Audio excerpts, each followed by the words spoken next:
Assalamualaikum warahmatullahi wabarakatuh. Selamat siang. Magandang hapon sa inyong lahat. Honorable Consul General of Republic of Indonesia in Davao City, Bapak Diki Fabrian, our distinguished resource speakers, Mr. Emmy English, Ibu Cindy Priscilla Wowot, and Ibu Puspita Ayu, our business communities and fashion enthusiasts from Indonesia and the Philippines, ladies and gentlemen.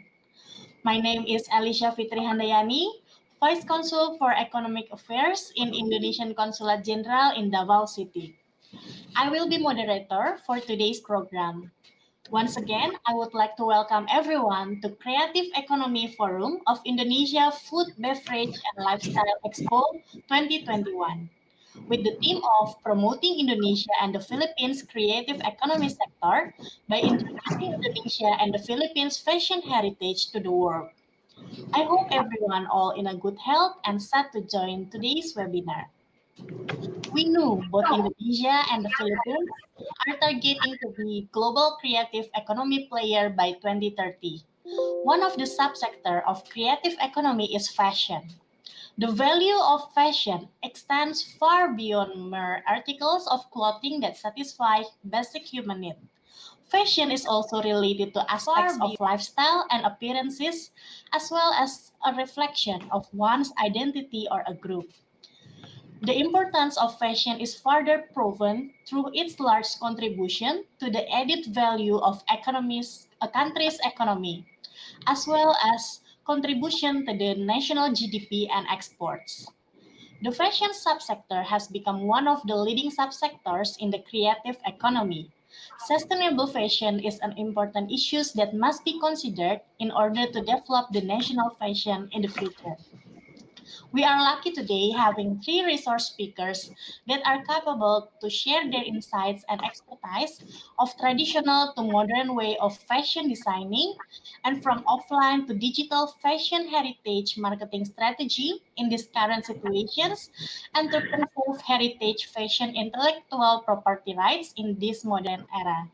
So before we hear presentations from our resource speakers, I would like to invite our Consul General Bapak Diki Fabrian to deliver his remark. To Bapak Konjen, the stage is yours. Terima kasih Ibu Eli. Thank you, Mam Eli. Assalamualaikum warahmatullahi wabarakatuh. Magandang hapon sa inyong lahat. A very good afternoon to all of us. Let me first greet Bapak Widya Rahmanto, Charge d'Affaires ad interim of Indonesian Embassy in Manila, Mr. Emmy English, Head of Product Design, Development and Innovation, Davao Fashion Design Council, Ibu Cindy Priscilla Wowor, Founder of COFO Indonesia, Ibu Puspita Ayu Permatasari, Research Coordinator of Eyewear Batiks, creative economy sectors, related government agencies, private sectors, and fashion enthusiasts from the Philippines and Indonesia. Distinguished guests, ladies and gentlemen, allow me first to express my sincere gratitude and appreciation to our research speakers, business communities, fashion enthusiasts of both countries who join us today for rendering your invaluable effort in collaborating with us to pursue mutually beneficial cooperation between Indonesia and the Philippines in promoting creative economy sectors. The year 2021 was declared as the International Years of Creative Economy for Sustainable Development at the 74th United Nations General Assembly meeting held in New York in the year 2019, 2 years ago. Creative economy has contributed to the achievement of sustainable development in the economic, social, and environmental area. It has fostered economic growth and innovation, eradicated poverty by creating full and productive employment for all, improved the quality of life and empowerment of women and young people. For Indonesia, creative economy is very diverse and so far covers 16 different sectors such as fashion, apps and game development, architecture, interior design, product design, visual communication design, movies, animation and video, photography, craft, culinary arts, music, publishing, advertising, performing arts, fine art, television, and last but not least, radio. These subsectors are expected to make significant contribution to Indonesia's GDP and to boost export and employment. Indonesia's creative economy industry has been ranked the third largest in the world in terms of its contribution to the GDP after the USA and South Korea. In 2019, the creative economy sectors also observes around 17 million workers in Indonesia. Fashion has so far remained the creative economy subsector with the highest contribution to Indonesia's GDP of US 9 billion. Meanwhile, the handicraft industry contributed US 4.9 billion and the culinary industry for 1 billion US dollar to our GDP. Distinguished guests, ladies and gentlemen, COVID-19 pandemic has brought a lot of challenges to us, especially to creative economy sectors, not only in the Philippines or Indonesia, but also to the rest of the world. The pandemic paralyzed the creative economy with the closure of museums, theaters, cinemas, bookshops, and workshops. The creative economy sectors has to adapt and transform their business using digital technology from the creative process, production, until the products of services delivered to customers. However, we are optimistic that creative economy sectors could be survive during this hard time and become more stronger after the pandemic. On today's event, we will be highlighting the theme of promoting Indonesia and the Philippines creative economic sectors by introducing Indonesia and the Philippines fashion heritage to the world.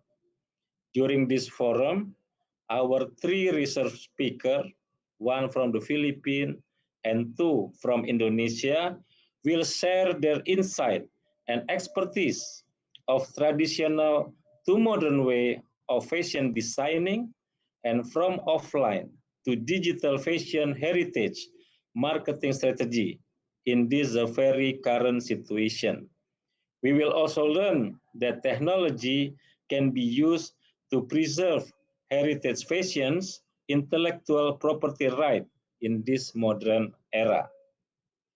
I do hope that through this virtual seminar, people from both countries will more understand about the heritage fashion from both countries, Indonesia and the Philippines, and in turn make some collaboration to introduce it together to the world. This webinar will be the first of our collaborative event. We plan to have more collaboration with our Filipino counterparts in the future, such as organizing virtual expo, virtual business-to-business matching, virtual fashion show, and other events related to 16 subsectors of creative economy sectors that I just mentioned earlier. Therefore, I would like to invite everyone to visit booths of our Indonesian creative economy business sectors who join the Indonesian Food, Beverage, and Lifestyle Expo 2021.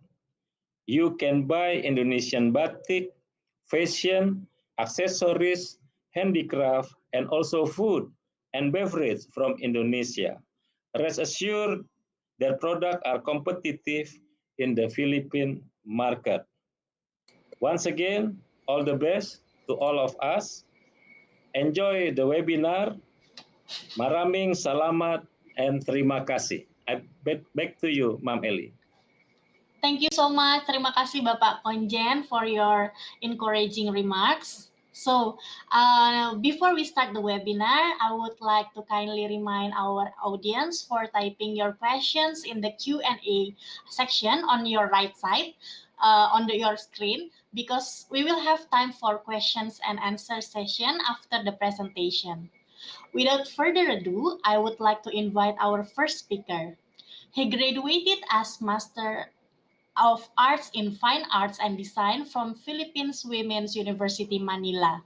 He has enormous professional work experiences such as fashion designer, of course, from 2008 until present, instructor in Philippines Women's College of Davao, creative entrepreneurship advocate, accreditor of Philippine Accrediting Association of School, College and Universities for Architecture, Fine Arts, and Interior Design programs from 2016 until present. And of course, he is the founder, member, and secretary of Davao Fashion and Design Council Foundation. He got many outstanding awards and recognitions from various institutions, such as Outstanding Achievement in Fashion Design and Education, Creative Innovation Fellow by British Council in the Philippines, and he has participated in design exhibitions and fashion shows in all around the Philippines. He has been part of Philippines delegates in some international conferences and educational tours. So we might invite Mr. Emmy Inglis to the floor. Good afternoon. Can you hear me well? Yes, sir, we can hear you. Okay, thank you. So, may I ask Sir Rodel to share my slides?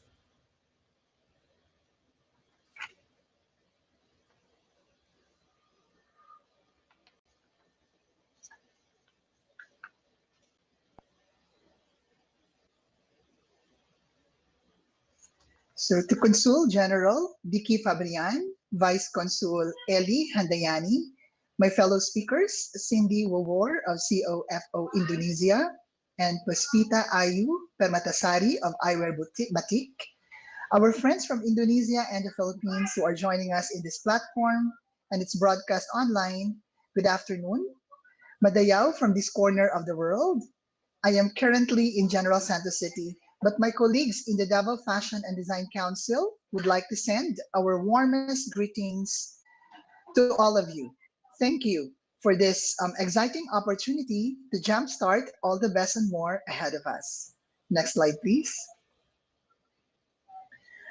So my name is Emmy Anglis. I'm currently the Secretary and Committee Chair for Product Research, Design and Development of the Davao Fashion and Design Council Foundation, Inc., as well as Head of the Center for Innovation and Social Ventures at Philippine Women's College of Davao. Next slide, please. Allow me to enjoin to celebrate everyone to celebrate the International Year of the Creative Economy for Sustainable Development, of which the Republic of Indonesia is leading. Our warmest congratulations for the successful launch in Geneva last February. Your creative economy model seems to be a very good template for the ASEAN and the rest of the world to reflect upon.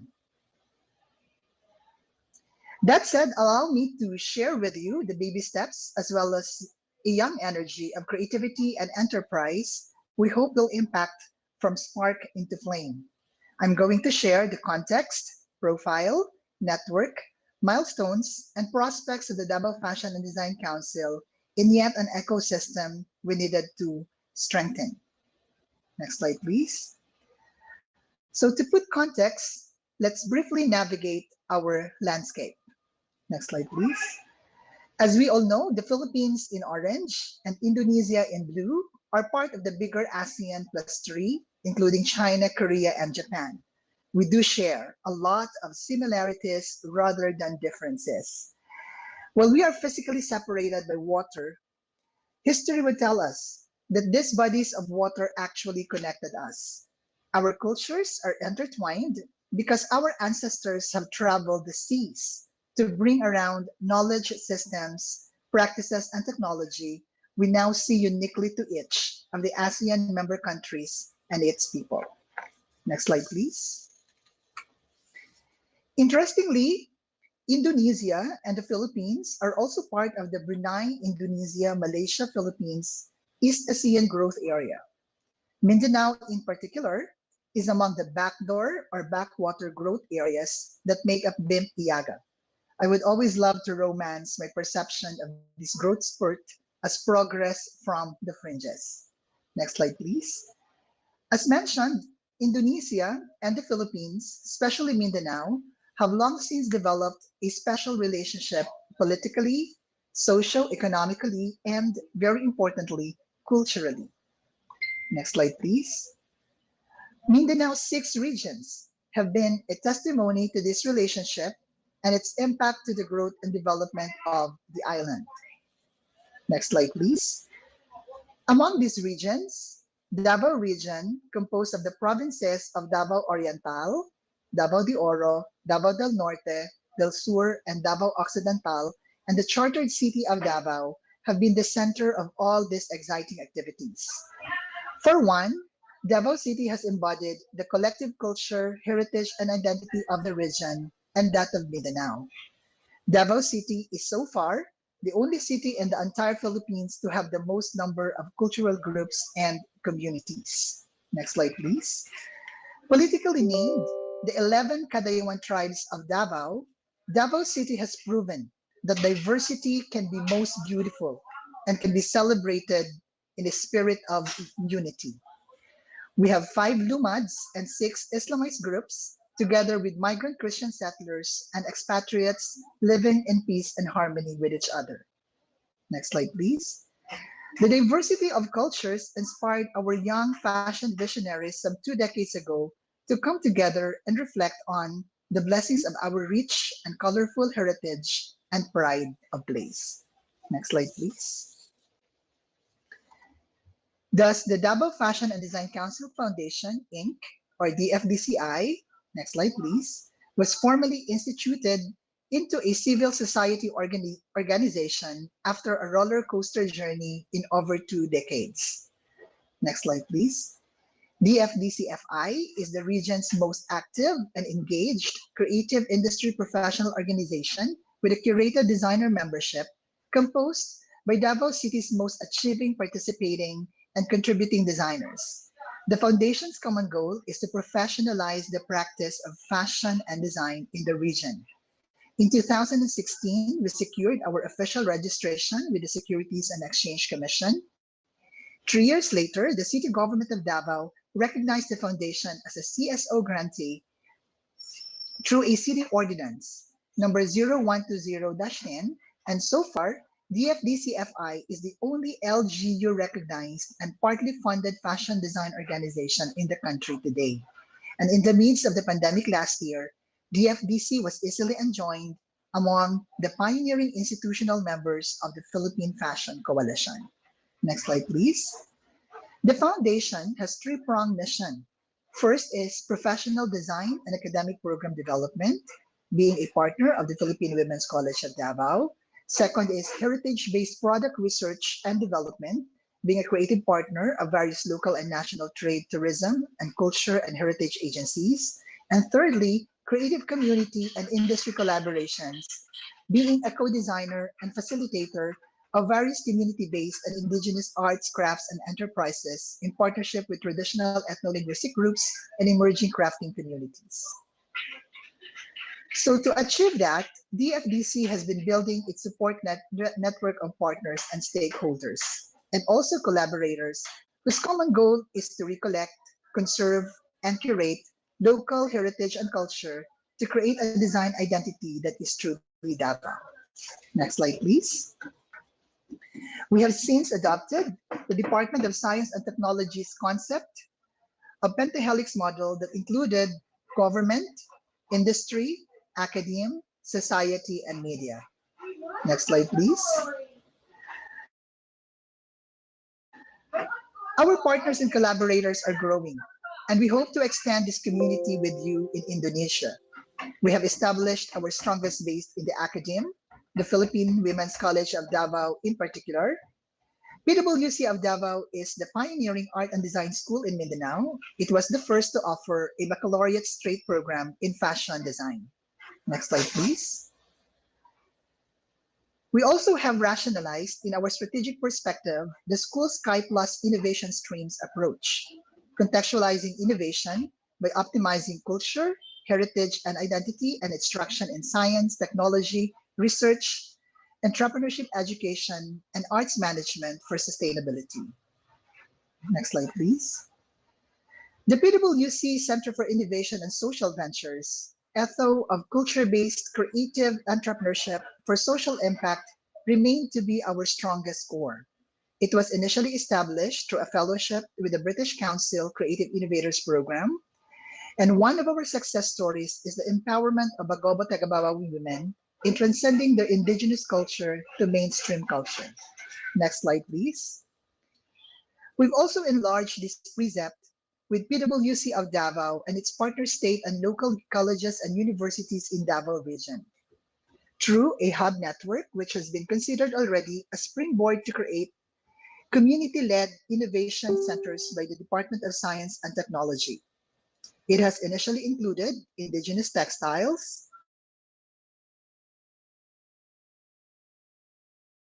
technology, systems, and processes. Next slide, please.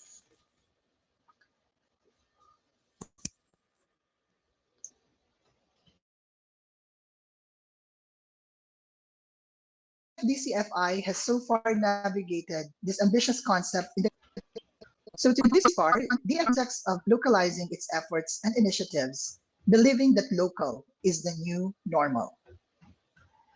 It has ladderized its efforts by way of different local, regional, national, and international platforms like Miss Universe, Manila Fame, for example, and even exhibitions with the Yuchangco Museum in Manila, as well as Budayao, the Festival of Cultures in the Bib-Iaga region. Next slide, please. We've also encouraged our young talents to compete and participate in international design competitions and fashion weeks, like how we in our generation have started it some 10 years ago in Paris, France. And so this time, many of our young designers have gone abroad, like for example, in the Japan Fashion Design Contest, as well as London Fashion Week to present their collections. Next slide, please. And we have really encouraged our design talents to forge more collaborations with inclusive communities back home. We encourage them to really start their businesses or their enterprises where they're coming from in the provinces. Next slide, please. DFDCFI has also been instrumental in organizing the region's business incubation and design ideation platforms like Habi Kadayawan and Stellar, and also Fashion Week and Davao, which won a silver at Anvil for event milestone. Next slide, please. DFDCFI has also partnered with the Department of Trade and Industry, TESDA, and PWC to establish the first design shared service facility in the region called STEACH. It stands for Simulation and Training for Industry and Technology Transitioning Creative Hubs. Next slide, please.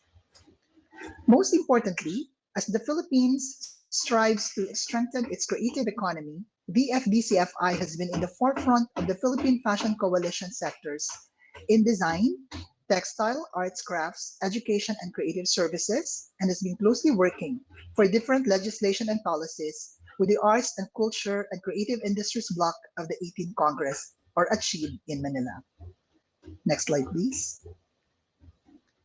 With that said, BFDCFI continues to move forward with the leadership of our current president, Dodji Batu.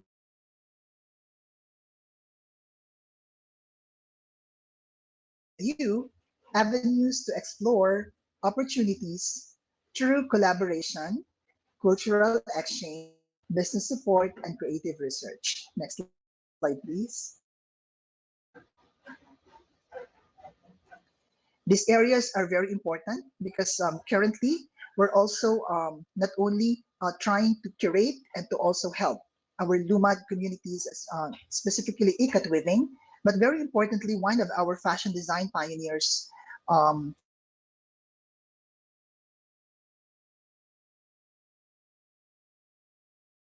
this is really one big avenue for us to think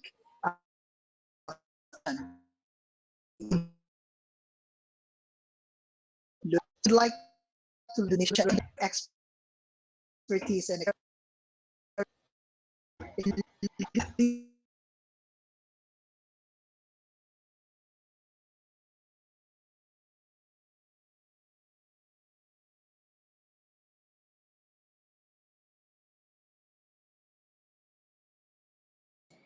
we needed to take. And we thank you for sharing the journey with us. So once again, I wish everyone all the best and more. God bless. Daghang salamat. Terima kasih. Thank you. Thank you so much, Dagang Salamat, Mr. Emmy. Okay, it's really interesting to hear your information about the development of Mindanao fashion heritage during until this time. Now, as you may aware, North Sulawesi province in Indonesia is close to Mindanao. After we hear the development of heritage fashion in Mindanao, we would like to hear more insights from the neighbor, North Sulawesi. Kofo Brands is the reviving Kofo woven heritage from North Sulawesi. We are lucky we had Mrs. Cindy Wawar, the lady behind the brand, together with us today. Mrs. Cindy graduated from Samratulangi University, majoring International Business Administration, and pursued her master degree in Binus Business School, majoring Strategic Marketing. She has extensive experience in business development, marketing strategy, and event planning. She was the Miss North Sulawesi in 2003 and the top 6 finalists of Miss Indonesia in 2005. Her brand, Kofo Indonesia, also has got many awards and recognition, such as Adiwastra Nusantara, Festival Sarung Indonesia, and Asian Traditional Textile Symposium. Kofo also participated in many international exhibitions in Italy, Germany, Japan, and many local exhibitions. Without further ado, I invite Mrs. Cindy Priscilla Wawor to the stage. Mom, the floor is yours. Honorable Consul General Mr. Diki Fabrian, Honorable Speaker Mr. Emmy Al-Engis, Ms. Puspita Ayu Permatasari, Moderator Ms. Ellie, and distinguished guests, ladies and gentlemen, it is a great honor and privilege for me to have been invited to be here in Business Investment Forum 2021, introducing Indonesia and the Philippine heritage fashion to the world. I'm Cindy Wawor. I'm delighted to share my presentation about Kofo Indonesia.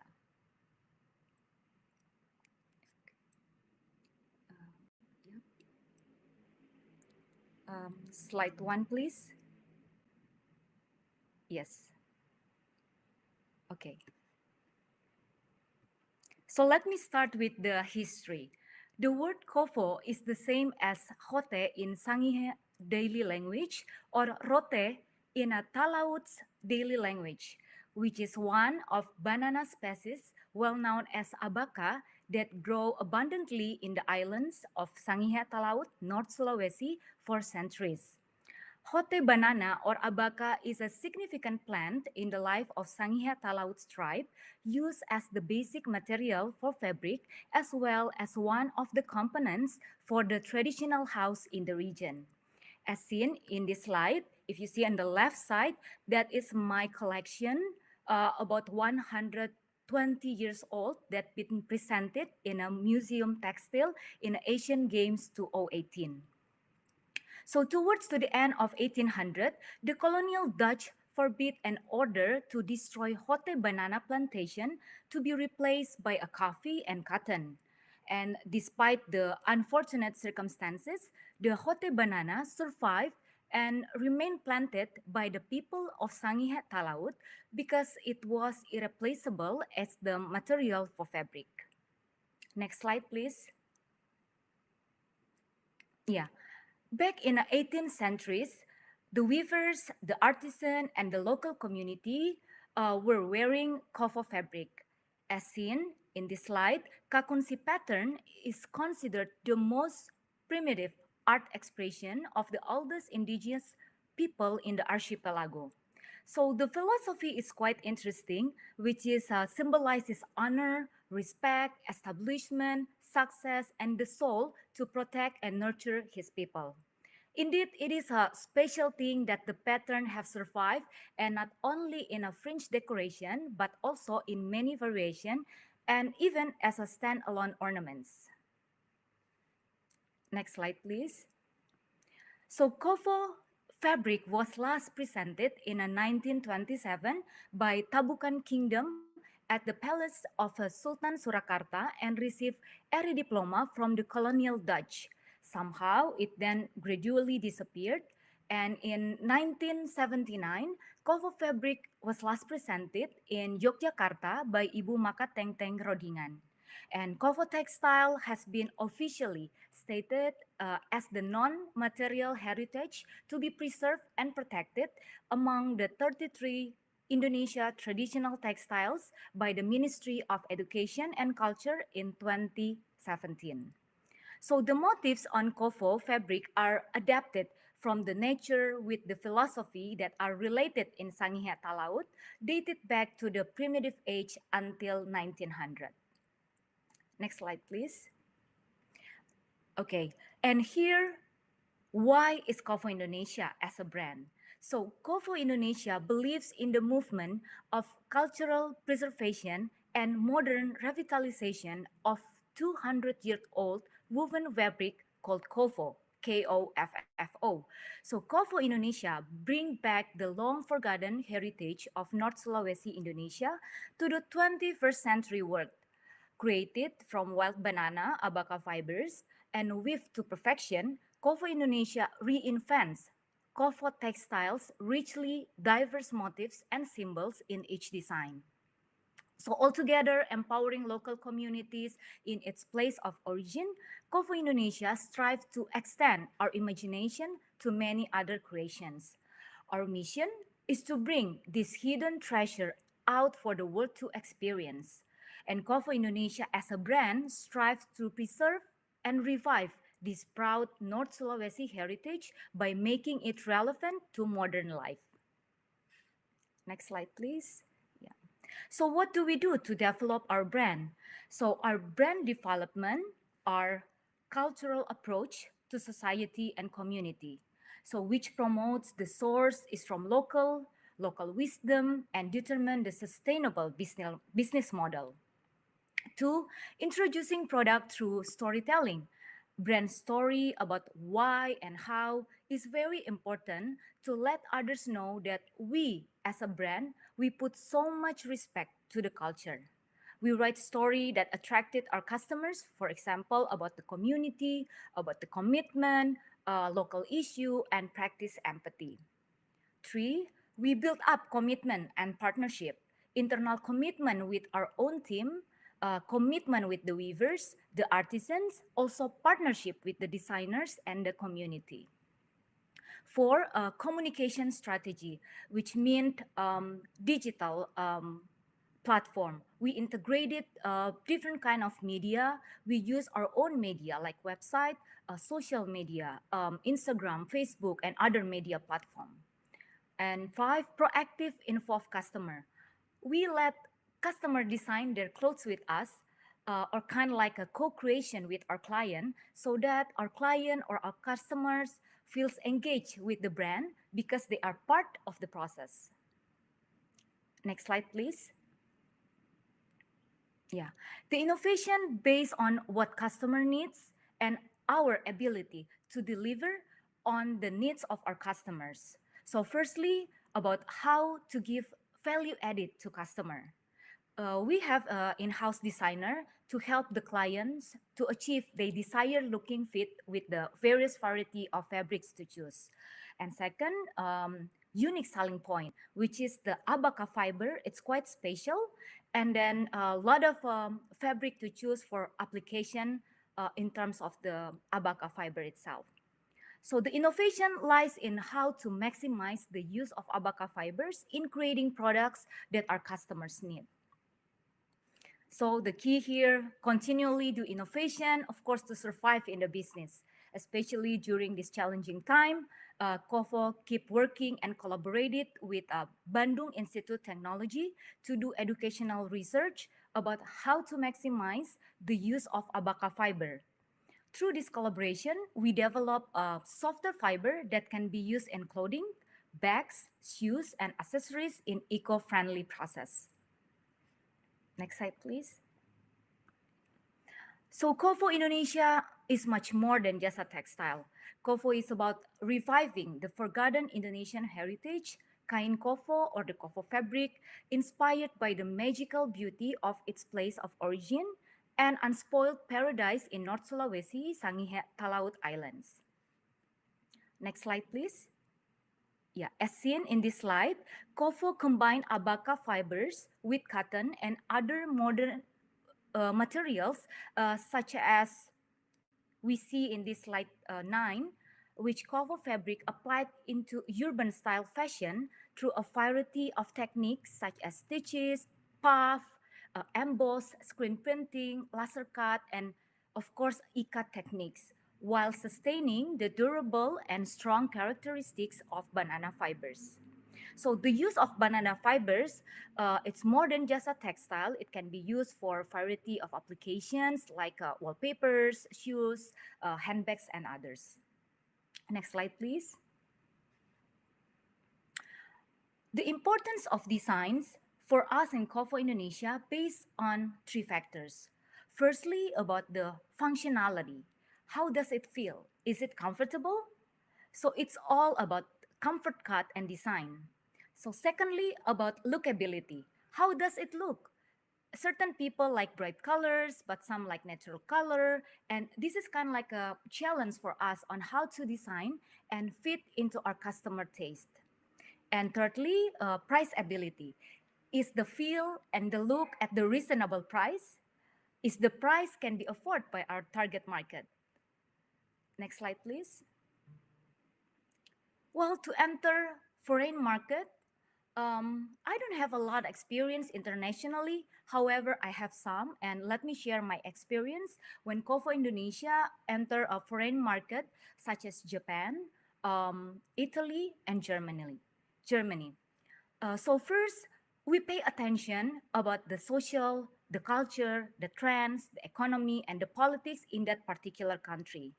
And secondly, we implementing our own DNA into our collection. So it doesn't mean that we're gonna tap or we're gonna enter market of Japan and we totally change our DNA, but we still carry our own DNA, but then adapt with the social, the culture in that particular country.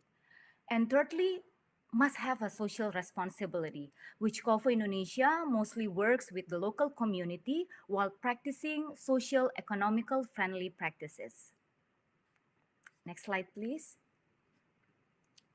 So based on our experience in Tokyo, Japan 2018, people tends like the natural and earthy color.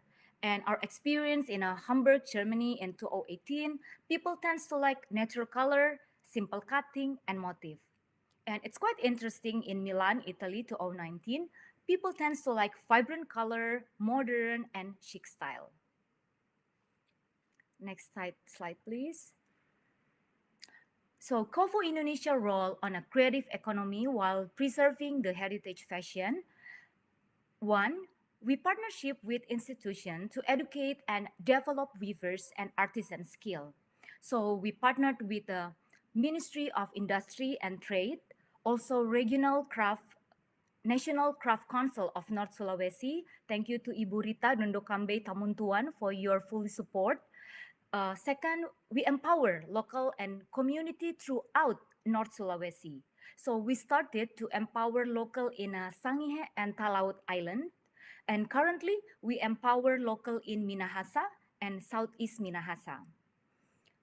Thirdly, we offer solution to those who appreciate deep-rooted culture in the forms of artistic in everyday items such as fashion, accessories, and home decor. So we actively involve in creative economy in the region, be part of different events, programs through online or offline, and to promote the heritage into various products. Next slide, please. As seen in this slide, each of Kovo product, beautifully designed and delicately hand-weaved cloth, tells a story of a long-forgotten treasure from North Sulawesi. Next slide, please. Well, thank you so much for your kind attention. Please do reach us through Instagram, Kovo Indonesia, Facebook, Kovo Indonesia, through WhatsApp or our website, kovo.co.id.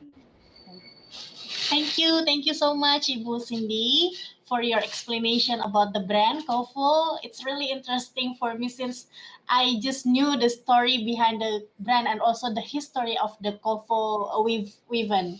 Okay, now we move to our third speaker. Miss Puspita Ayu Permatasari got her Bachelor of Humanity in Chinese Studies from University of Indonesia, master degree majoring Management World Heritage and Tourism for Sorbonne University Paris, and she is the PhD candidate in Communication Science and Technology for Intangible Cultural Heritage and Tourism in University della Svizzera Italiana, Switzerland. She is the coordinator of Eyewear Batik, a digital platform that is designed to showcase and communicate the exceptional cultural values of batik tradition that is protected by UNESCO as the legacy of humanity. To learn more about this Eyewear Batik, I invite Ms. Puspita Ayu to enter the floor. Halo, Assalamualaikum warahmatullahi wabarakatuh. Selamat pagi, good morning, everyone. Thank you very much. I'm so honored to be here. My name is Puspita Ayu Permatasari, and I'm from East Java, Indonesia. And today I have this honor to greet all of you and my fellow speakers, Mr. Diki Fabrian, the General Counselor, and Mr. Emmy and Miss Cindy. I hope everyone today in a great condition and in a healthy situation amidst this pandemic. So let's talk about something about digital technology in culture. So maybe you would like to share the slide. Where is the slide? Okay. So yeah, thank you so much. So today we are talking about the promoting the wise use of digital technology to preserve Indonesian batik. And this project actually is a collaboration between the LPDP Ministry of Finance through the scholarship that I was granted 4 years ago, and then UNESCO chair, the Incubator Institute of Technology in Switzerland. And then we also have the Sobat Budaya Institution as our partner in order to create a digital technology that serves as the pilot project of the UNESCO in the world in terms of intangible cultural heritage. So next, please. Let me start this presentation by first saying continuous learning is the rise of all cultured people. Next. So the forewords before we continue throughout this presentation, I would like to invite you to download the Eyewear Batik application on iOS and Android. Next. As you know that one download actually helps to preserve Indonesian batik in digital, in the diplomacy of digital technology in the UNESCO. Why? We integrate artificial intelligence for in order to create or recognize the batik that you wear or the batik you see and then captured from the application, and then you can know what kind of motif and the meaning inside it. And not only that, you can also access all of the information about 124 batik motifs in the hand. So for instance, if there are, we have been invited by some Indonesian embassies in the world, for instance, Austria, Germany, and then from Japan, that they would like, they happen to use iWear Batik mobile application to conduct the virtual exhibition. And this helps them a lot in order to actually communicate it, batik heritage in an interactive way. Because sometimes the producers or the sellers, they don't know about the what kind of batik motifs they sell. And in this artificial intelligence that we have built upon 800 batik images of Indonesia, can we actually assist the local producers and everyone to get to know just by one click. And if you don't have any batik in front of you or any patterned textile, you can also take a selfie and be surprised of what kind of motif your face might look like and how beautiful the meaning is. So next. Yes, so now today we are talking about this website called iwearbatik.org, which stands for I am aware of batik. Next. So 14 years before I Wear Batik, why I came up with this idea. So I Wear Batik is my PhD research project. But first of all, I would like to just conclude the 14 years ago, I, I have this kind of the journey of curiosity in culture and technology. Today, I am so happy to be in the um, in the panel session with the Miss Eli Handayani, is my classmate in Bachelor of Chinese Studies, University of Indonesia, 2006.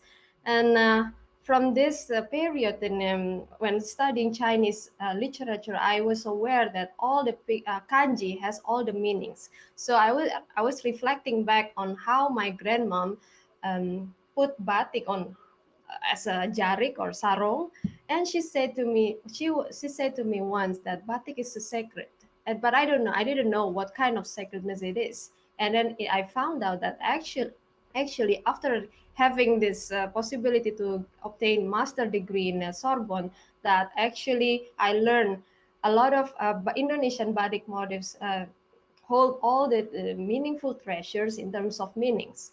And then I had to the opportunity to assist Indonesian embassy for Indonesian representative for UNESCO Paris, and then also in the UNESCO Switzerland.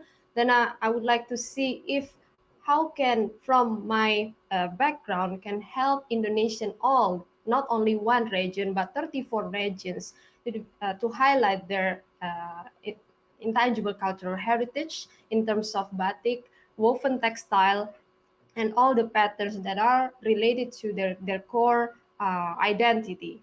Next.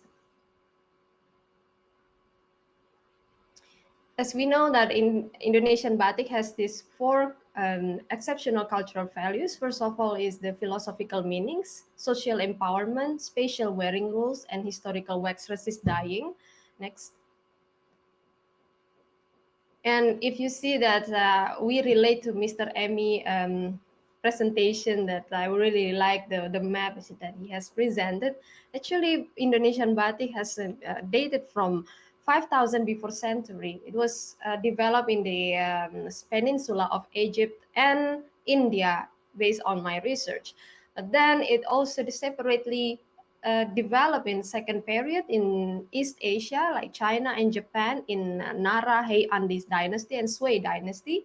And then it came through maritime Silk Road in the since 8th to 15th century, that we now can recollect all the motifs throughout those centuries in Indonesia. Next. And as you know that all Indonesian 34 regions, so first of all, I would like to just give you a little insight that in 2017, I recognize that the map of Indonesia in terms of textile heritage are divided into two. First of all is the batik regions, which are colored by red, yeah, red marks, and the other one is the woven textile. But today, in 2020, we recognize that all 34 regions develop their own six signature of batik in combination with woven textile and embroidery. So that's why we see that there are the linkage of not only the wearing rules, how batik and woven textile was used in the ancient times, like in 16th and 19th century, but today they are all more diverse, not only for the wedding purpose, but also as festivities, as fashion week. Next. And as you know, that batik also makes up the presence, a very strong presence of diplomacy in the UN Security Council. Next. And in order to complement what is actually that diplomacy in fashion, um, in fashion context, as in the previous slide, we have seen that actually when you are wearing the richness of your textile, national textile, for instance, Philippine textile, Indonesian textile, do we actually show our identity? And since Indonesia right now has reached as the fourth country in terms of internet absolute growth rankings, this diplomacy also enters the digital platform. Next. And in order to enhance the not only to provide the security of the intellectual cultural property rights of Indonesia, me and other research collaborators came up with this idea of I am aware of batik. I wear batik have these two notions, interactive software of batik, and when you hear it, you also think that, oh, I am wearing batik, something like that. Next. And it comes out that all of this collaboration with five stakeholders, I mean, naming from museums, academicians, the government, and me, or I mean, my friends, or me, maybe I'm kind of representing one of the young people who was thinking that batik is just too classic and too, I mean, not really engaging enough to be learned by young people. So I'm just thinking that maybe if some people as ignorant as myself, how can I try to engage this, um, yeah, engage in through the communication of technology that makes people aware of what are the richness of this textile heritage. So in 2015, there was some digital technologies that was introduced or launched. Part of it is the map of batik that you can see in the chakram diagram, the 300 motifs of Indonesia. But then in 2020, we come up with this eyewear batik combining artificial intelligence, and both of these two mobile apps are the most downloaded, that we actually break through 1,000 download in 6 months. Next. And not only that, we also try to do the diplomacy of knowledge and research through the journals. So as if you are all aware of the academic world, we are identified our work from the journals that we submitted. First of all, the Q3, then Eyewear Batik also presented in World Digital Fashion in the in the luxury fashion conference in Switzerland, and the highest journal is the Virtual Archaeology Review, that we identify 322 mobile apps and 164 mobile apps are all dedicated to Indonesian batik in Indonesia. Next. So if you, we have to relate that we have learned from Miss Cindy and then Mr. Emmy that behind the narrative of textile heritage contains all the stakeholders that are also the audience of these stakeholders. Why? From the textile that you touch, it contains some domestic and international context. Not only that, but also fashion and tourism. Next. In this way, we have to engage all these pillars, the millennials, as the users and the audience of our technology, the professional, as we know that today we are all mostly are the professionals in each domain, that you are all structured, no time and busy, but we are also some part of, representative of some artisans, because we like something aesthetic, but we are so sophisticated, and we have to engage in a very easy way. Next. That Next. Okay, so in the sense that we have to try to convey the message of the UNESCO, why at the first time they would like to use this eyewear batik as the pilot project of all textile heritage in the world, because of the complexity, and also not only the complexity of the contents, but also the complexity of the audience. And in conclusion, that we have to bring out the three essence, the inscription of batik UNESCO in intangible cultural heritage 2009. That means we bring the awareness to all total audience, the tourism and tradition, that we recognize the home of the local producers, where the sustainability needs to be work on and maintained over time through not only fashion but also tourism, when the visitors would like to come to their village to see their textile making process. And then lastly is the artificial intelligence, because in this digital world we cannot just only talk about, okay, how beautiful your textile and motif, etc. But when it comes to digital society, or this specific technology society, we have to provide the most advanced technique that make them realize that all behind this sophisticated technology contains the values of humanity, that we would like to transfer to transform the world into a more humanistic realm. Next. And next, this eyewear batik actually provide you with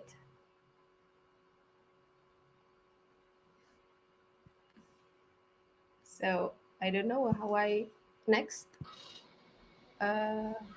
Yeah, so the two languages of 124 batik motifs, 129 tourism sites, batik villages, interactive maps, and the thematic meanings. Next. And it also gives you possibility to to operate it in offline mode, and it is provided by protection law, not only from Swiss digital law but also Indonesian cultural property law. Next. So for instance, like this, yeah, this will be a great example, for instance, for some SMEs or associations, if you would like to create the database of your textile heritage. First of all, you can provide the meanings of each batik motifs, and then please provide the note that all contents and batik images or textile images are protected by your country's cultural property law. This is important because in order to protect your intellectual cultural property law in the world, we need to educate people. Next. That some aspect needs to be regarded. So we have to use the wise use of technology. Not only we put an awareness of the local and international stakeholders, but also we combine and unite the map of cultural diversity, and try to use the education to strengthen the economic goals, to maintain the goals that you would like to see. Next. Next. And now, so for the success of eyewear batik platform, in 6 months, it has been visited by 133 countries in the world, with the 47,312 are all being aware of the national textile, the exceptional cultural values that are being protected by UNESCO. Next. So we have also used the youth engagement, because you know that Indonesian batik in certain patterns are maybe not too, are too classy, or the other one are too bright. But then the message inside the textile heritage are always like mostly related to the traditionality. So we try to combine this modern aspect by creating an event with Indonesian Student Association in the world, um, entitled Young, Bright, and Prestige. So for we identify those young people who studied abroad and they are proud of their national textile. For instance, they are wearing batik or woven textile. Next, they present themselves as a successful student in their respected areas. For instance, in Korea, in Morocco, in Czech Republic, and and in Edinburgh in UK. So we also engage. We have a collaboration with Mr. Didit Maulana, Indonesian fashion designer for Miss Universe, as a UN partner Sustainable Development Goals in fashion. That he used eyewear batik to sensitize the clients in order to and provide them tools. Which kind of batik meanings do you want to have? So this kind of interactive conversation can be served through digital technology. Next. So like this one from Victorioto, he actually won as the fourth place in the batik contest. That he said that he is proud to wear batik because batik is not only a form of art but also a representation of moral values. As an example, the pattern in my arms are called kawung, which represent self-control and purity. So we give all the recognition to young people who recognize the meaning of batik that they wear. That's why among the 30 participants on this batik contest, we choose the best four that they are really embody a person who are who is the bright, young, and prestige who wear batik as their national outfit. Next. So, and lastly, as I told you, that we have to protect the Indonesian, or not only Indonesian, but your country's cultural property law by creating this kind of, the motif passport. So we call it batik passport. As you see here, the motif durian pecah, copyright Jambi province, Indonesian batik. In order to put that kind of passport of batik or passport of motif, I have to go through all the series of research in order to know if this durian pecah was origin from Jambi, and if somebody would like to claim, they need to to quote unquote put all the data on the table in front of all the researchers in the field. So in this sense, if I would like to encourage maybe the Philippines designers and Indonesian designers to try to apply the same respect in the what is that um, in the textile heritage that you would like to promote. And this one, we need to say that Eyewear Batik is one of the successful international collaboration in textile that we are covered and being highlighted by Swiss Parliament of the most one of the most digital technologies that serve for humanity, and then also UN WTO World Tourism Day 2020 as the a pilot project of digital technology that serve for rural tourism and textile. Next. And lastly, if you would like to talk more, we can try. We can always communicate with each other from the Instagram or iWear Batik, and next from my personal accounts. Thank you so much for your attention. Thank you so much, Ibu Ayu. So now we are in the Q&A sessions. We already hear the presentation from our resource speakers, and I see there are some questions that is addressed to the resource speakers. First questions, I think this can be answered by Mr. Emmy and Miss Cindy from Mr. Rika Ford. Good afternoon, everyone. This is Great Forum, and I have one question to the resource speakers. How do you protect your design from other entities or individual from other countries who do counterfeiting your design? So how do you that in your professional career? So, who will be the first? Mrs. Cindy or Sir Emmy? Sir Emmy? All right. Yeah. I can go first. Yes, please. Uh, yeah, before I answer the question, I really would like to commend the presentations made by Ms. Paspita and Ms. Cindy also a while ago.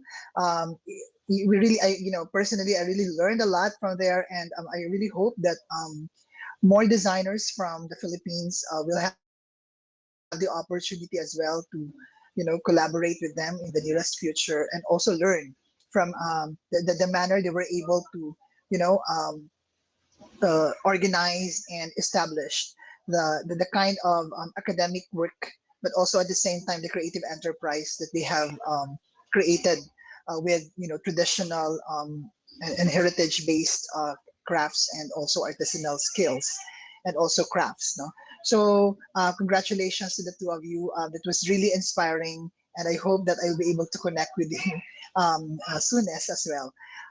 Yeah, to answer that question, protection on the work that we do. Well, for now, the Philippines is really trying its best to strengthen its copyright as well as intellectual property policies, and I think this is really the best time to you know to engage more on that, because there has never really been a good time for Filipino designers in particular to um, give more attention, especially on intellectual property. I am very how do you call this? I'm very impressed with how the Indonesian designers were able to really secure intellectual property, and that's really something that we Filipino designers should really learn a lot from. So I hope that the way we're able to start it off here in the Philippines now, we're able to continue doing it, and all the more we are able to give more attention, especially on textile traditions, which I think for the longest time wasn't really given much attention, not until of course lately. So with the intellectual property office now that we have here in the Philippines, we're able to start a series of initiatives on how to protect our textile traditions, our textile motifs, for that matter. Thank you, sir. Miss Cindy, Mrs. Cindy. Yes, thank you for the questions. Yeah. So based on my experience, we do protect the design. We have a copyright, but we register um, to intellectual property nationally in Indonesia. Well, however, for international, that's something for us that we need to work on to protect the design, because we all know that, let's say, the motif that I presented before, the kakunsi, it's all a community, the base community, Sangihe Talaut, North Sulawesi property, right? So, but then we also created design, not only kakunsi, but we develop another design. And yes, we do register that nationally. But in terms of international property rights, so something that we need to work closely, of course, with the government to help us in terms of register that international. Thank you. Thank you. Thank you so much. So the second question comes from Miss Francisca. I have noticed that there are similarity in the Indonesian and the Philippines traditional patterns. Considering this similarity, what do you think is the best form of collaboration between both countries that could be explored? So any thoughts from our research speakers?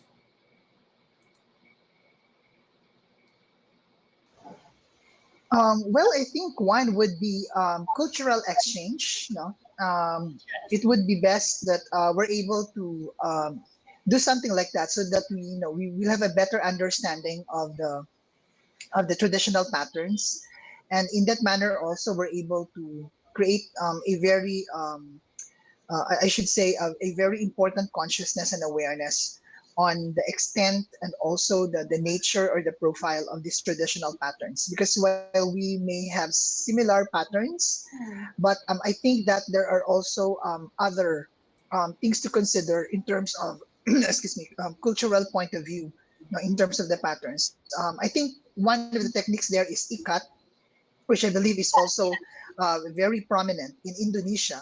We also have our ikat patterns or ikat weaving techniques here in the Philippines, especially with our lumad groups. No, so that in itself, is a very fertile ground, to explore collaboration and better understanding. I think um, another one would be research also. I really like what Miss Paspita is doing in terms of digitalizing all of this, because it makes it a lot easier for us to have a better understanding of the different motifs, and how I wish that we're able also to do the same here in the Philippines, so that we can let especially the younger generation understand better, and will have a better appreciation of our traditional patterns. So I think uh, we can really start with cultural exchange and also research to begin with, so that from else can we be able to maximize this kind of opportunities in terms of collaboration. Thank you. May I Yes, propose? please. Yes, please. Okay, I don't know if I can share screen from here. Yeah, let's Uh, try.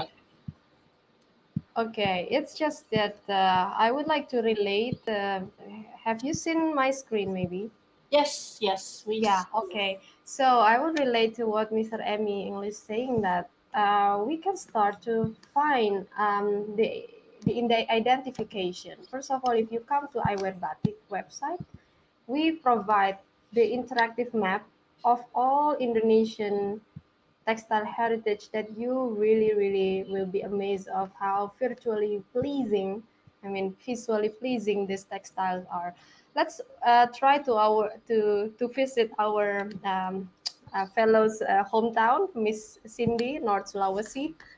Try to see if in order to identify what kind of similarities you have.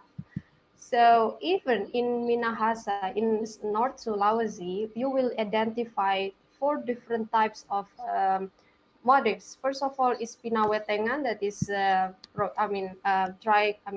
the tribal motif that, I mean, what is that? Invented their own letters in the past. Not only that, but also those related to tari kabasaran is the dance, the performance of the region, and this one would maybe relate to kofo, that is the textile that is right now in, I mean, try to be preserved by Miss Cindy. It's like, I mean, what is that? The title of this motif is waruga, um, that has the relationship of the historical relationship of the ancestor, Minahasan ancestor. So try to see if, in this sense, we in one page like this, you will see all these stakeholders, not only the young people that are trying to visit the batik village or the textile woven textile village, but also in this collaboration, we engage the tourism sectors. For instance, if you see Okay. this page, you see not only the tourist attraction, but also some visual designers. For instance, we create a film for 1 minute visual journey that encompass all not only the destinations in just 30 seconds, and the other 30 seconds for the wrap up of what is the meaning of each textile. So if you would just see this, my screen sharing, you will just see the glimpse of what is the, you know, what is the specialty of your textile. Is it just a textile, or there is a story behind the place? Not only that, but also behind the beauty of the meaning inside it. So try to see, as textile is marvelous, because from a textile you can draw out a lot of possible collaborations with every entities, not only the government but also even young people who just can post something and try to create something with their phone, so for instance. So I think we need to be aware of saying that collaboration in terms of national at national level, for instance, we need to think that means for it, if Indonesian designers would like to collaborate with the Philippines designers, I would think that maybe you can create this co-creative narration. For instance, if one shirt has two types of motif, one from Philippine, one from Indonesian motif, you can create in the catalog of how the resembles of the motif are connected and the root of your ancestors are connected through this part of this this piece of textile or this piece of shirt. So in the sense that now we are living in a lifestyle not only in our mindset but also in how digital technology becomes the tool to transform, I mean, like as a transporter from your mindset to the reality. Think of the Harry Potter. So Harry Potter, it starts from the creating the imaginations from the book, that it has these meanings of the wizard and everything. But then when you go to England for the Harry Potter world or something like that, you can see the tangible experience for it.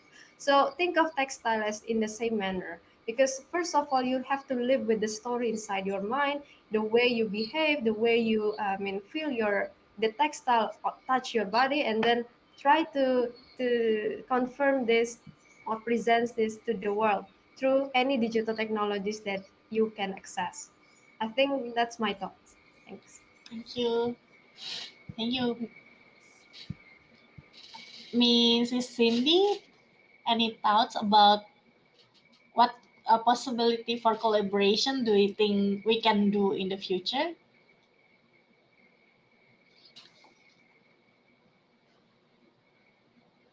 I think you haven't. You are still muted, mom.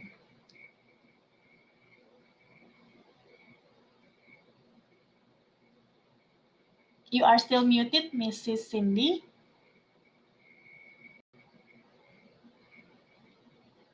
Okay, Miss Cindy. Okay, Miss Cindy, can you hear me? Miss Okay, Cindy is still muted. yeah, she's still muted, but I'm not sure whether she hear me or not.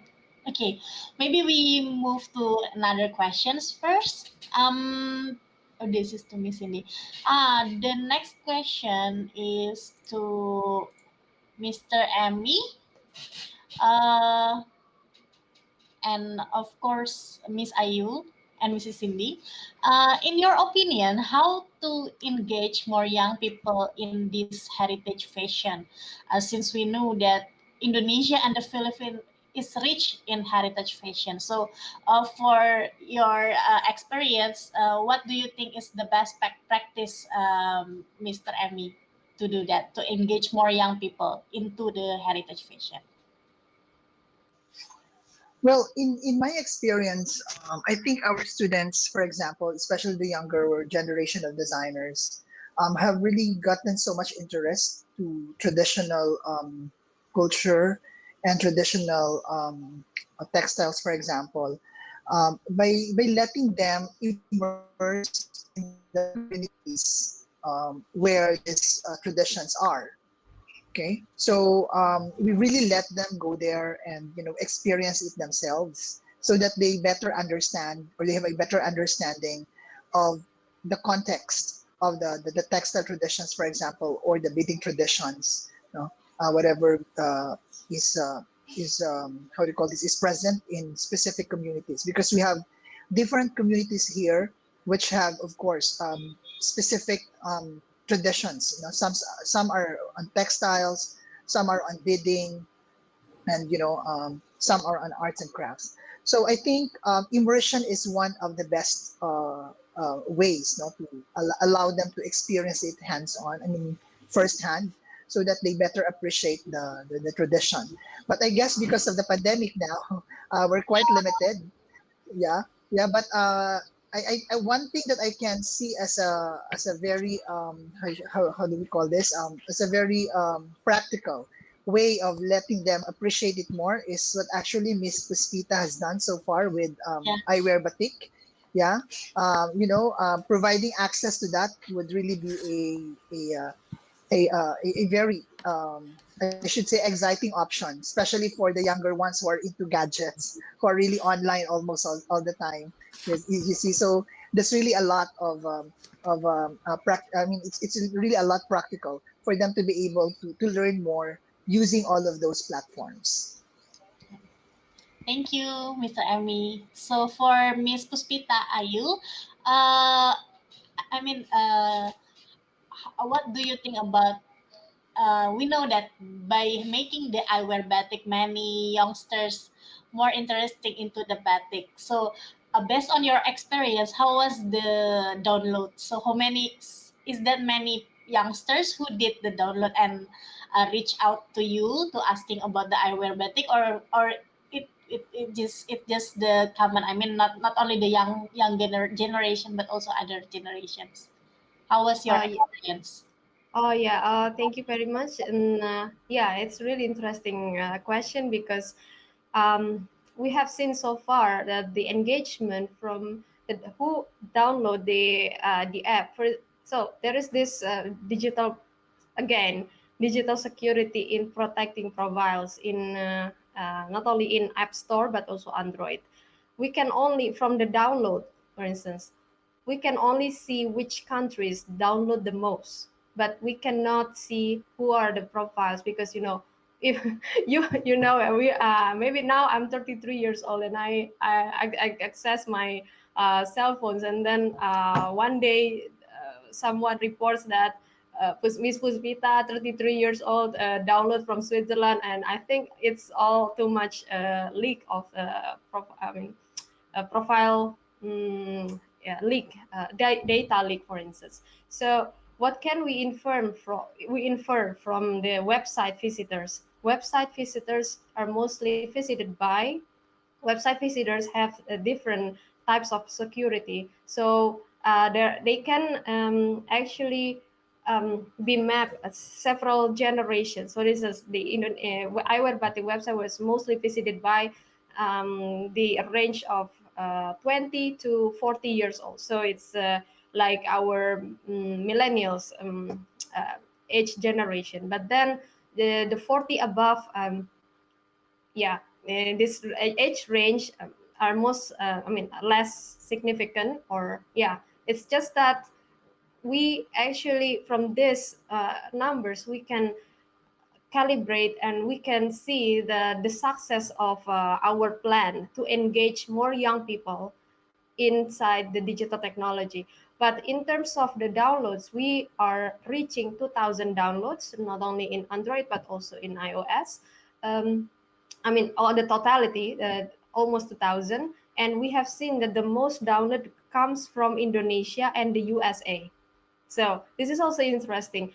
In the US, there has been a lot of people who, I mean, maybe they thanks to the Indonesian embassies in the US that try to always engage with the public, local public, uh, throughout the batik. So they are more sensitized. First of all, after the tangible experience of the textile heritage in of the events, and then once USA are aware of this, the presence of Fiber Batik mobile app, they are trying to use a lot. So when we see that the map of in international in terms of downloads, we are also surprised that Indonesia is the first, and second one is the USA, and the third one is the Switzerland. Of course, this has been a Swiss, based mobile app, but yeah, I think it is really interesting that USA is one of the, at least right now, is the most developed country that is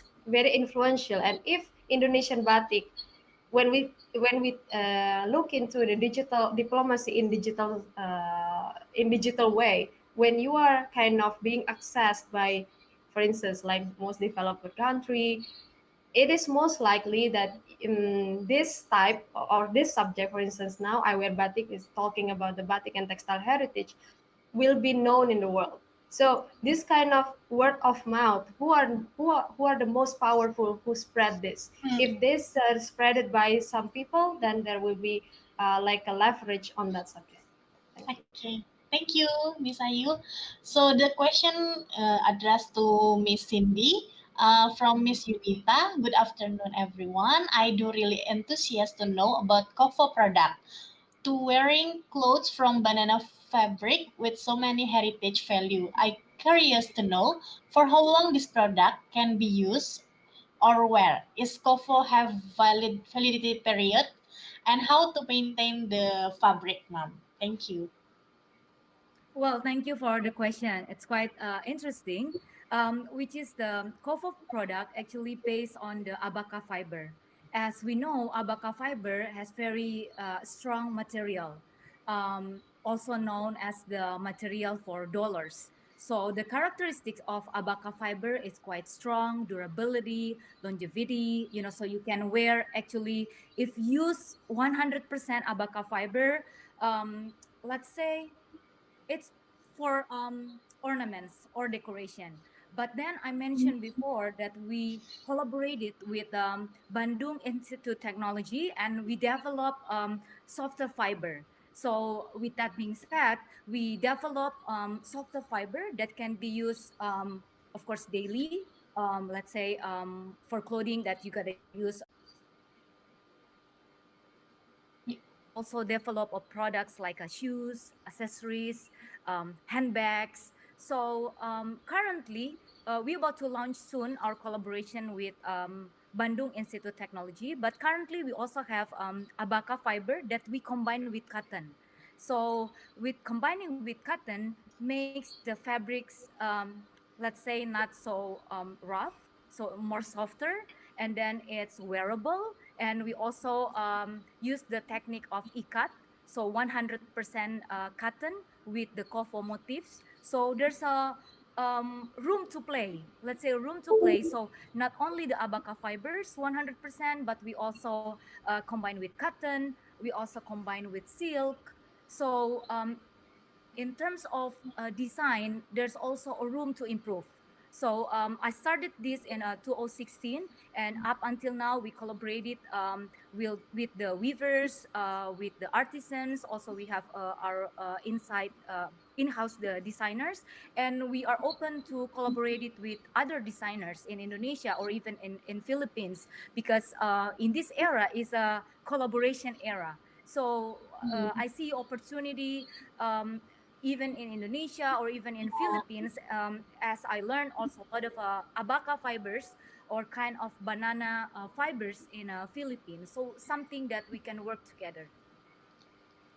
Thank you, Mrs. Cindy. So the next question from Mr. Rodel. I have some follow-up question. How do you collaborate with indigenous people and SME sectors in your country for this heritage fashion? And at the same time, how you empower them for their social economic growth? So the role of indigenous people and SME sectors in your country. Mr. Emmy, maybe you can answer first.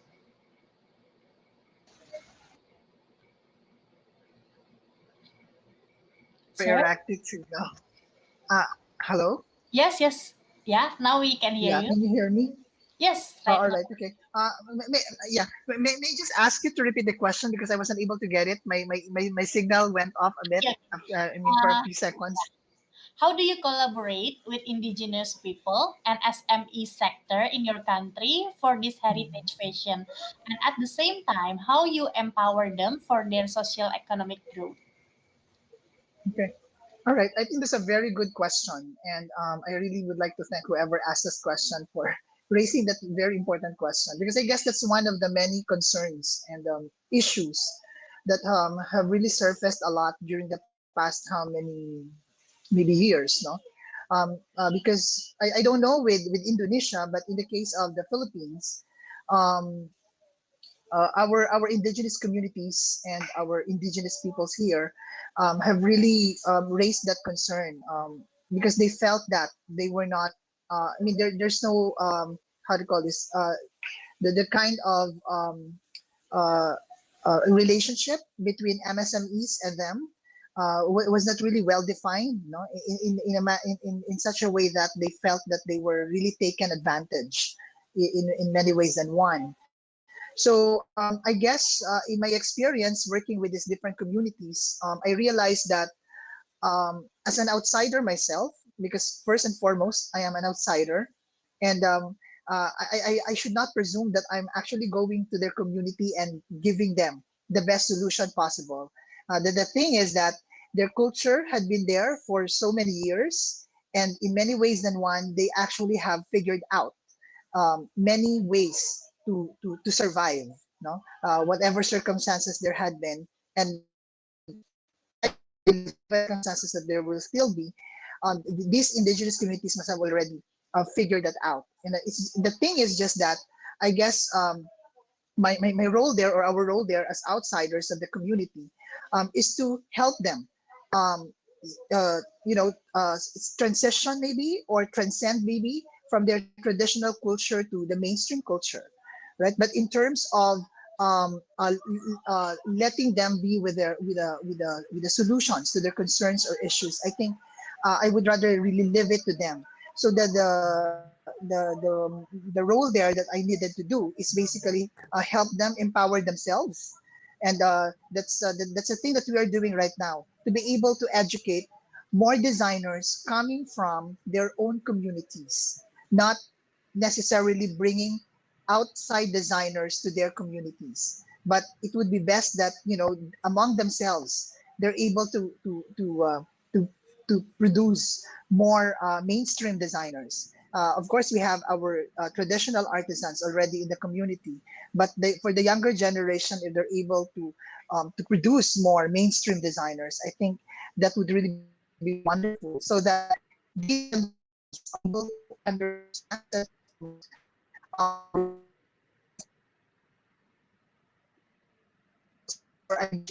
or engage in the moment.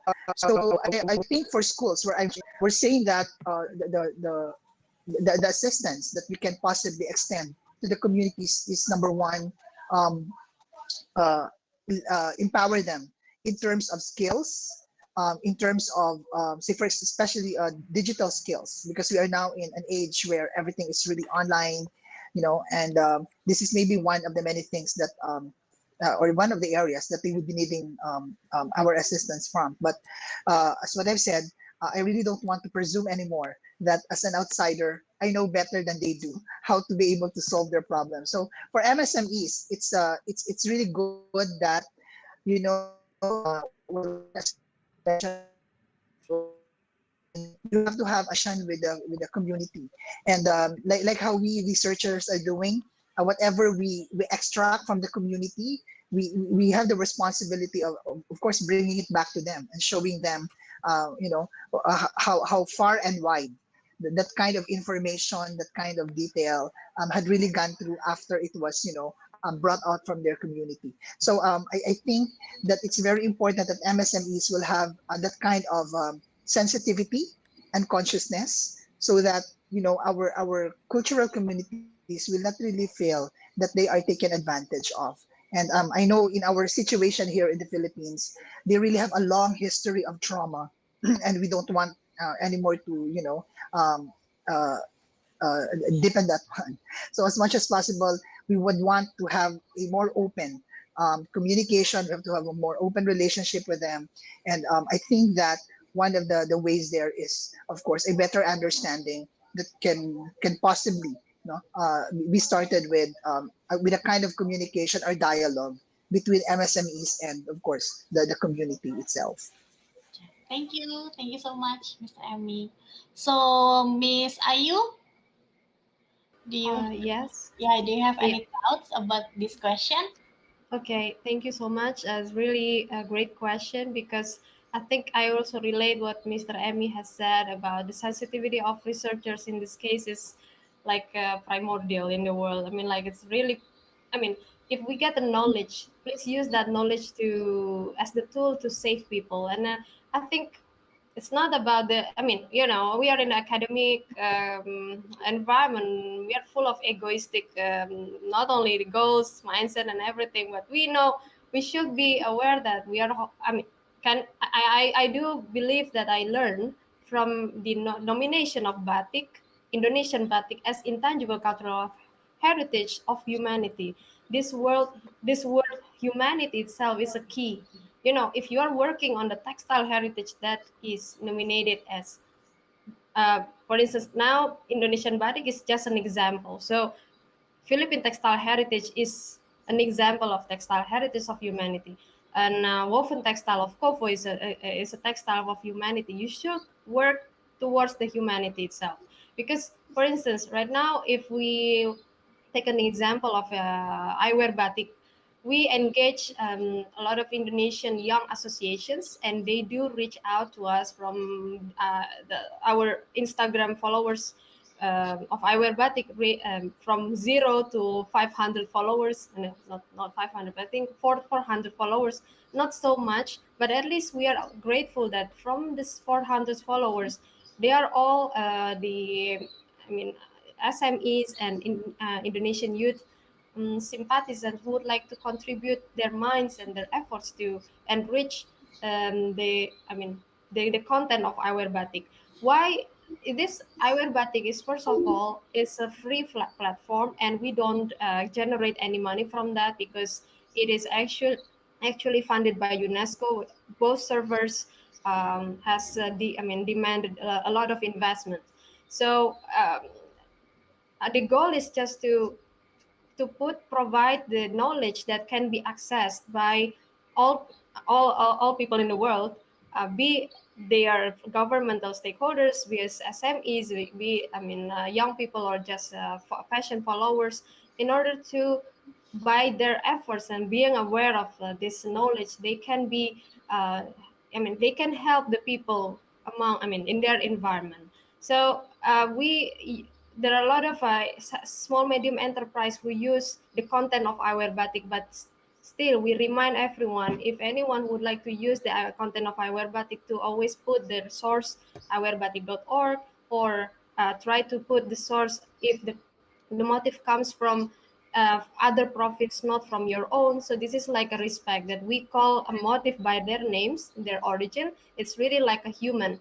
So that's why, the title of national heritage of humanity should always needs to be there. So I think the small medium enterprise in this sense are helped by the content of eyewear batik, if they would like to sell the textile heritage from their regions, they use eyewear batik content.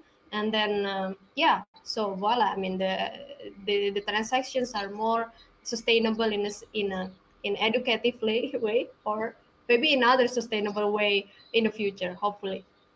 Thank you, Miss Ayu. So, Mrs. Cindy, we would like to hear your thoughts. How do you collaborate with indigenous people and SME sector for this heritage fashion, and at the same time, how you empower them for their social economic growth?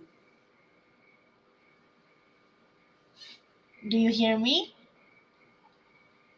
Yes, Miss Ellie, can you repeat Yeah. Okay. the first one? How do you collaborate with indigenous people and SME sector in your country for this heritage fashion? And at the same time, how you empower them for their social economic growth? Okay, so we collaborated with the indigenous people, which is in Sangihe first, and then also in Talaut.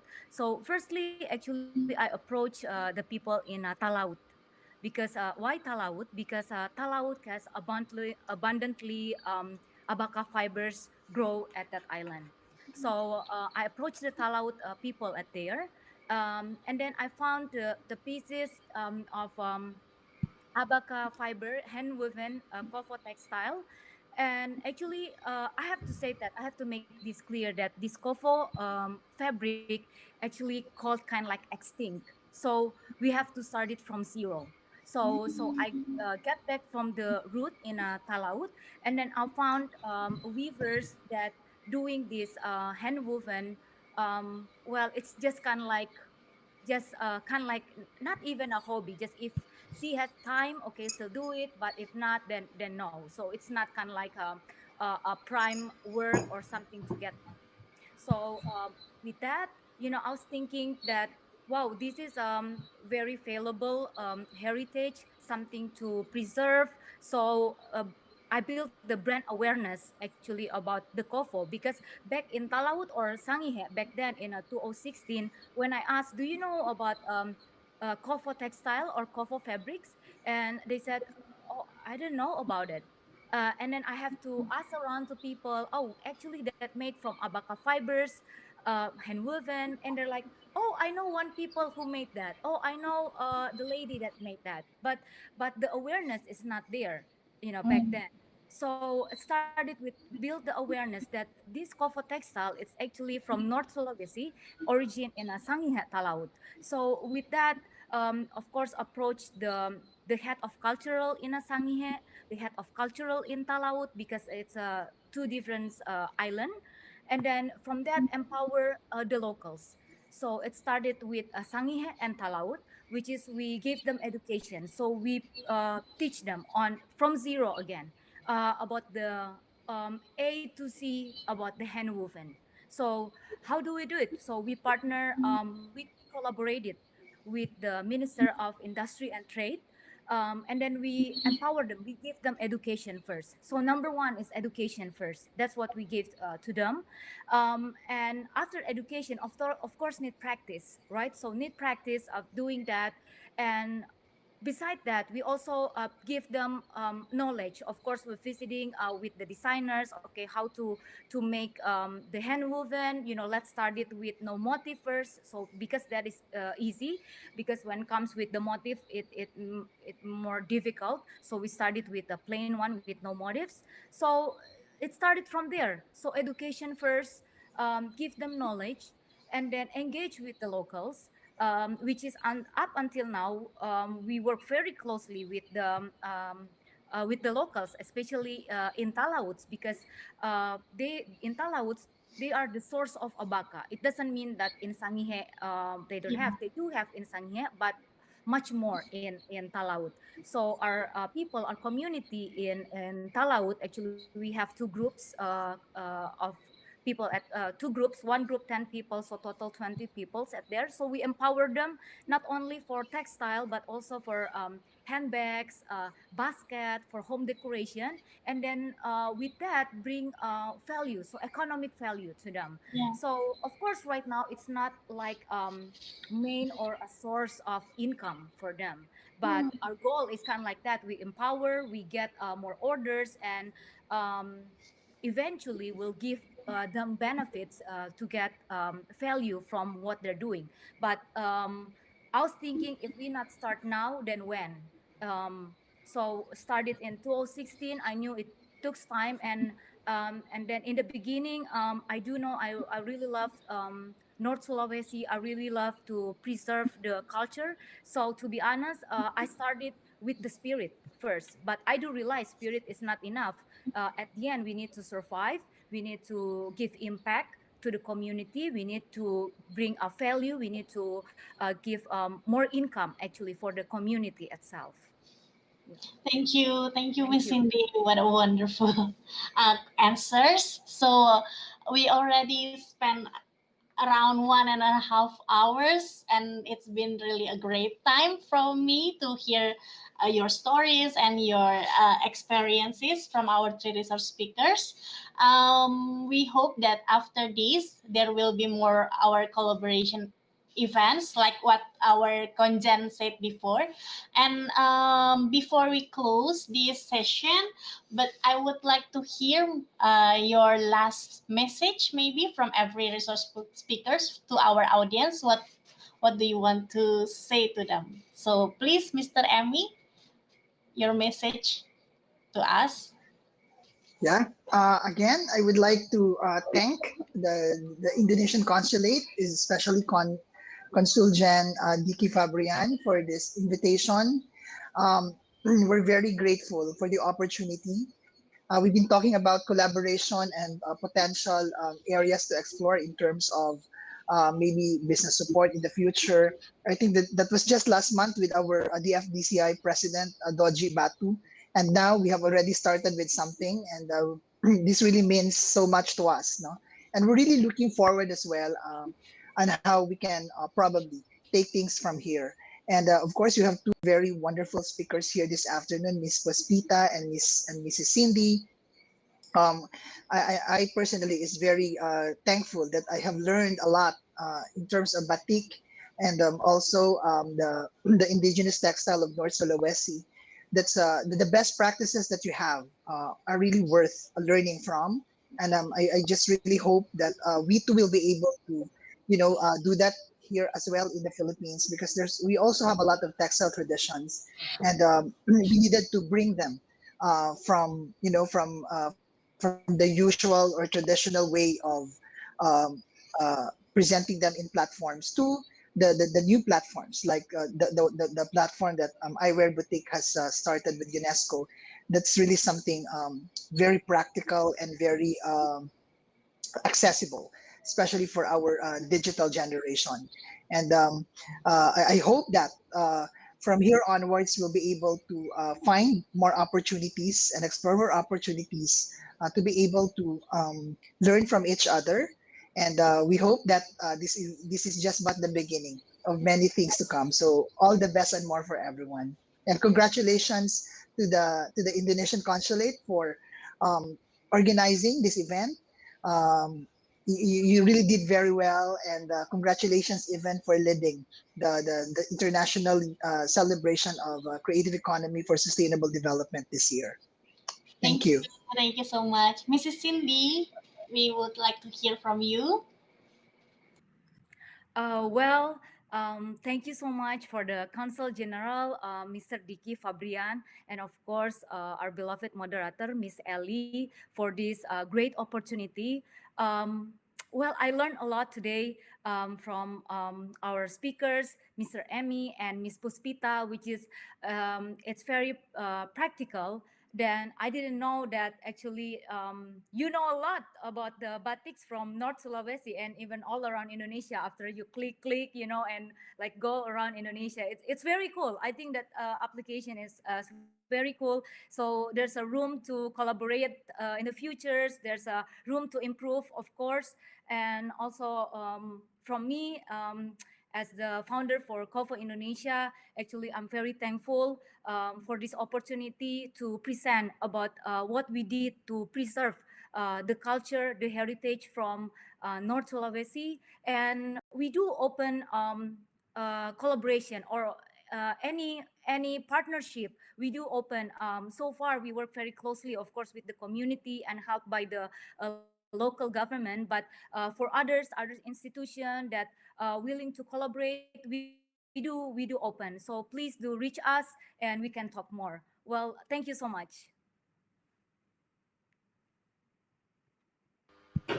Yes. Ellie still muted. Okay. Okay. Maybe it's Yeah, last but not least, my Pulpita Ayu. okay. Thank you very much. It's not a closing remark, but an invitation to everyone who loves textile heritage to um, to treat textile as a humanity products for all generations. We are not living in this generation, but through textile, we can transfer not only the wisdom, but also possible and potential employment for our generations in and not only in national Indonesian domestic context, but also in our neighbor Philippines. We invite all of you to celebrate the richness of textile heritage. And I also would like to congratulate Consul General of Davao City for celebrating, for organizing this beautiful event and to meet as a platform to meet Indonesian bright founder as Miss Cindy and also Mr. Emmy, who is a very inspiring leader in bringing all together uh, towards the sustainable fashion and hopefully also has an impact to tourism in the future after COVID pandemic. And then the last but not least, I invite all of you, the Indonesian and Philippine audience today, to download I Wear Batik, especially for Indonesian passport to download in order to help the digital diplomacy of Indonesia through this textile heritage. And for in Philippine audience today, you can learn a lot from this application on how you can benefit not only the richness of your cultural assets in your tourism regions, but also the richness of your textile and how you can promote better in a sustainable way, in engaging way, and of course in a beautiful way as your textile heritage are. Thank you so much for your attention. I wish you all health, stay healthy and safe and sound, and hopefully we can meet each other in Indonesia or in Manila one day. Thank you.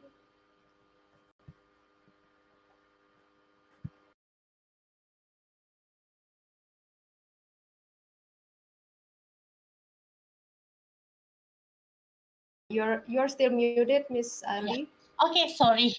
I just realized.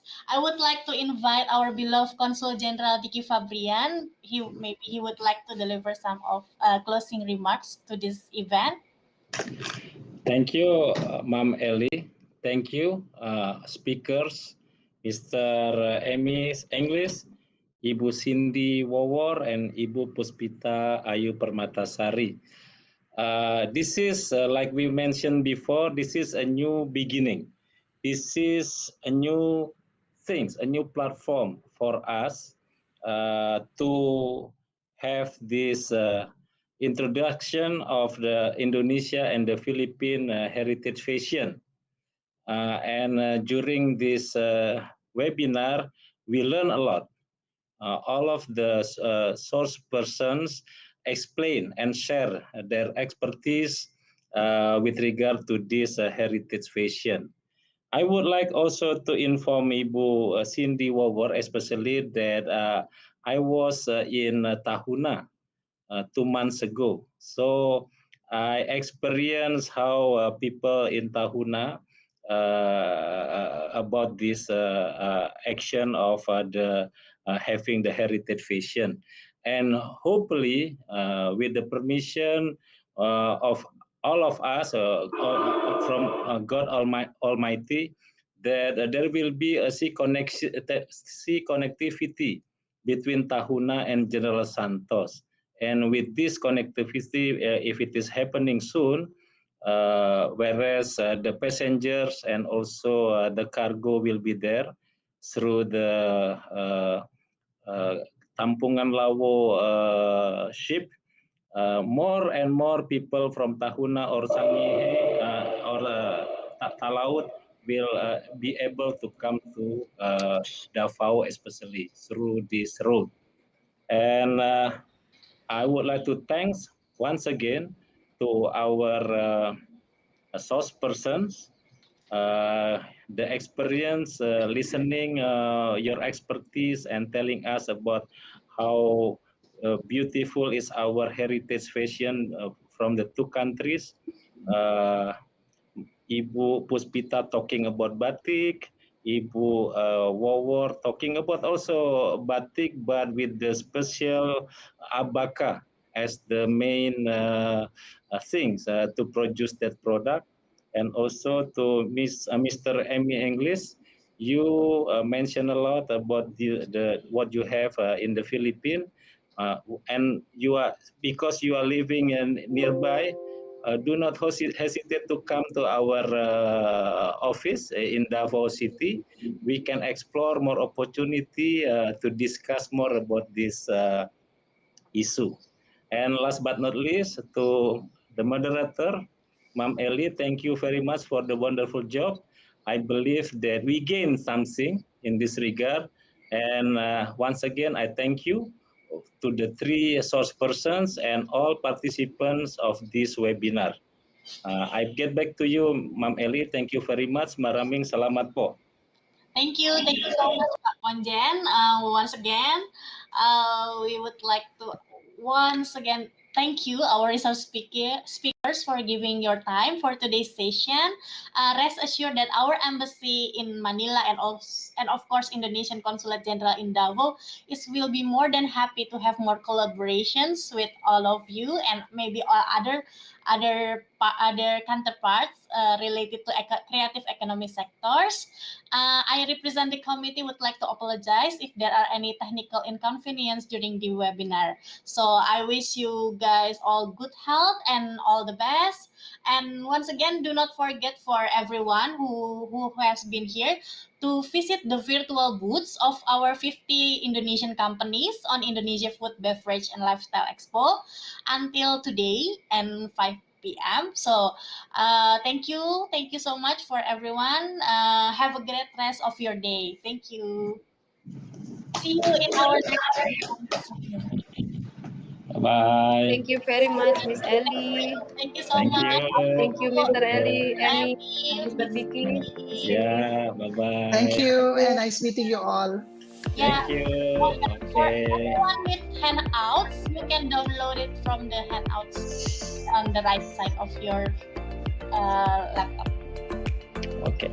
Yeah. Bye-bye. Thank Have a you. Good day. Bye. Thank good you. day. Thank you, Ibu Cindy.